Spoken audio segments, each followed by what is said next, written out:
Salut à toutes et à tous, nous sommes le dimanche 12 mars 2017 et je m'apprête à faire des boutures sur des plants de lavande de la variété Dili Dili. Donc voilà, normalement j'aurais dû les tailler à un courant août-septembre de la saison passée, je ne l'ai pas fait.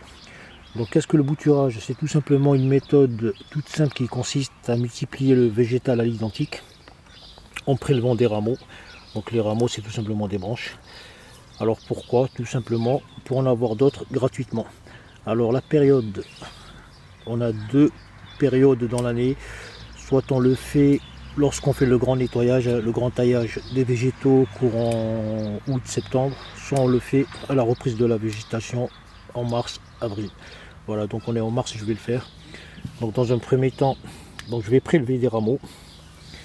Donc on peut faire un prélevage avec sabot, c'est-à-dire en l'arrachant de la tige avec un bout de tige, soit en sectionnant tout simplement. Donc première chose à considérer, bien sûr la propreté donc du matériel. On peut couper avec un sécateur, un cutter, un couteau ou tout objet très tranchant. Donc le nettoyage ça consiste à aseptiser avec de l'alcool, de la javel, les lames, de manière à ne pas contaminer le végétal. Et toujours le faire d'une plante à l'autre on nettoie, même si on croit que c'est propre. Ça peut porter des vers ou des bactéries. Voilà, ici il y a des petits bouts de framboisier que j'ai coupés en octobre je crois. Voilà. Quand des bourgeons, j'ai vérifié qu'ils étaient encore vivants parce qu'il a fait très très froid cette année, on a eu beaucoup de neige. Donc on va procéder au bouturage. Tu viens tenir? Déjà on va faire un prélèvement de rameaux, donc ça à la portée de tout le monde, il n'y a aucune difficulté à le faire. Donc voilà. Donc ce qui est intéressant avec la lavande, c'est qu'au bout de 2-3 ans, ça devient super massif. J'aime pas trop. Donc c'est bien de faire des boutures pour tous les 2 ans, 3 ans renouveler le parc végétal. Voilà, je vais couper là par exemple. Ensuite j'ajusterai. Voilà, on peut en faire autant qu'on veut. Moi je vais couper directement. Alors au niveau de la taille, 12 cm, 15, 20, peu importe. Quelle que soit la hauteur, partez sur 10 cm environ. Ou plus si vous voulez, mais ça va rien changer. Ça va rien changer à la croissance de la plante, puisqu'elles vont toutes se rattraper, qu'elles soient à 10 ou 20 cm. Voilà, on essaie de ne pas aller trop bas, parce qu'il y a la reprise là, donc la lavande ça pousse très vite.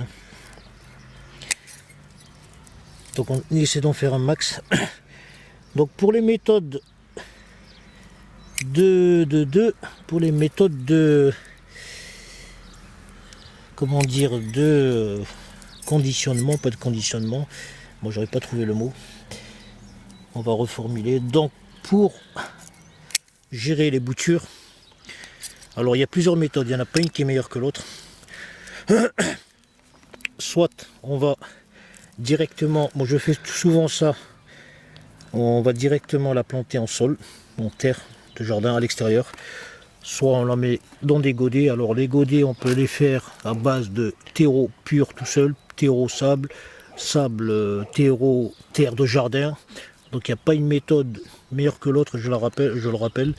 Voilà, toutes les méthodes sont bonnes et on peut également le faire à l'étouffer dans une bouteille de manière à créer un microclimat pour favoriser la croissance rapide du végétal. Donc la deuxième étape, on va effeuiller.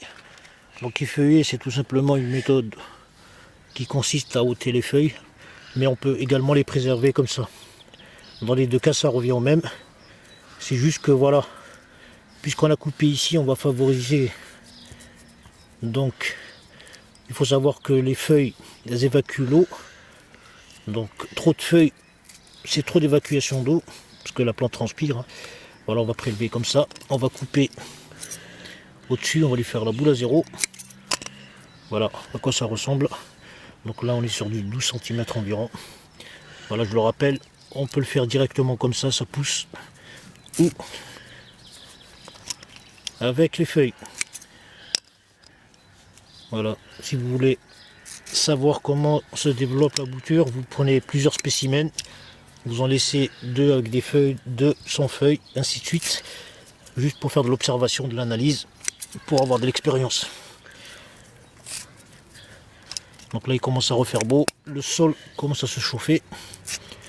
Voilà, tout simplement, c'est très facile. Et comment dire, le taux de réussite, il est pratiquement de 100%. À moins d'avoir un problème qu'on n'avait pas considéré.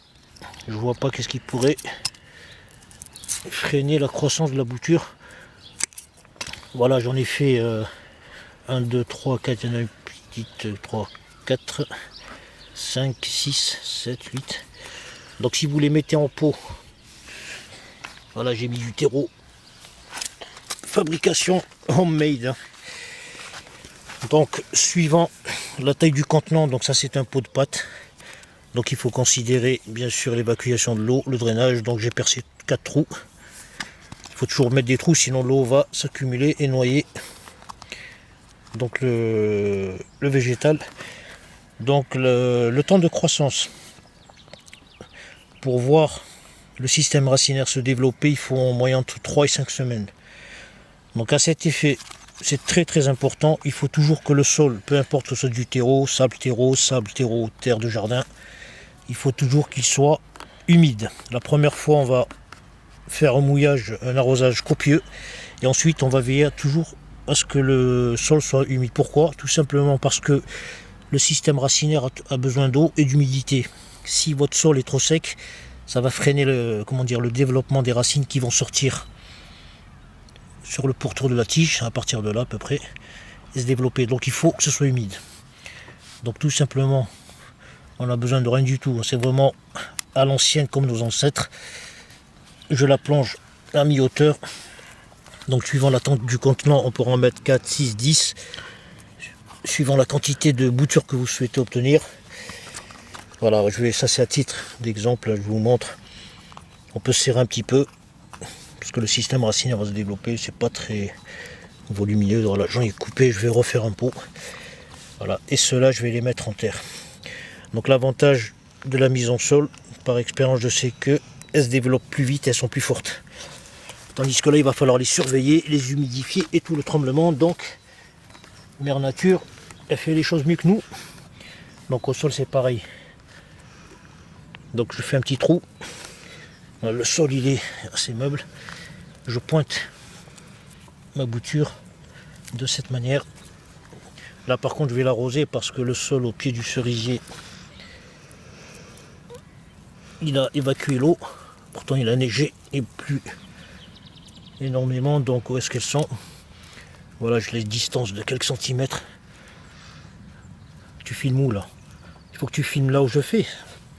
Si tu filmes ailleurs, on verra rien. On entendra ma voix, c'est tout. Voilà, de cette manière, je vais arroser une seule fois parce qu'après il va pleuvoir. Et le sol à l'extérieur, il reste plus humide que dans un pot de terreau. Voilà comment reproduire donc tout simplement des boutures de lavande pour en avoir de nouveaux plants. Donc voilà, je le rappelle, ça prend entre 3 et 5 semaines pour avoir un système racinaire. D'ailleurs, on le remarquera sur la partie aérienne, on aura un développement donc du feuillage. Vous voyez ici, ce sont les feuilles qui sont coupées pour le moment. Par la suite, dans quelques semaines, elles seront complètes. Ça sera des feuilles de ce type, longues. Voilà, une fois que les feuilles auront grandi, vous pourrez considérer que le système racinaire s'est développé. Voilà. Donc pour tester, on en retire toujours une, puisqu'on les a mis en même temps. S'il y en a une qui a le système racinaire développé, tout le reste est bon. Ensuite, il vous restera qu'à les rempoter ou les mettre directement en jardin. Voilà la raison pour laquelle il est préférable de les faire à la reprise de la végétation en mars-avril, parce qu'on a plusieurs mois devant nous. Donc le plant aura le temps de se développer et d'avoir une taille assez conséquente. Voilà tout simplement, plutôt que de le faire en automne, et ce qui demande un peu plus de travail et de surveillance. Voilà, c'était comment bouturer un plant de lavande de la variété Dili Dili. Merci à vous d'avoir suivi cette vidéo et à très bientôt.